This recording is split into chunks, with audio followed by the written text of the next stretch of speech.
અને વાત હવે જૂનાગઢની કરીએ, જ્યાં મનપાનો વાલ ભંગાર બજારમાંથી મળી આવ્યો છે।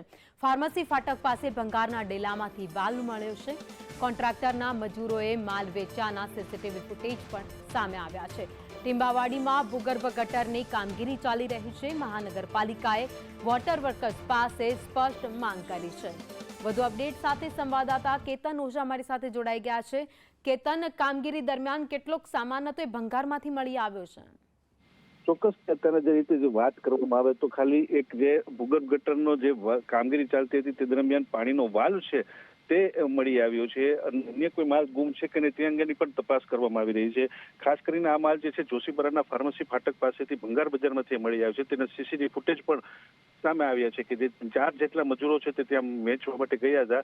આ તમામ બાબતોને લઈને જે મહાનગરપાલિકાની વોટર વર્ક શાખા છે તેને ખુલાસો માંગ્યો છે અને તપાસ માટે પણ શરૂઆત કરી છે। જી, આભાર માહિતી માટે।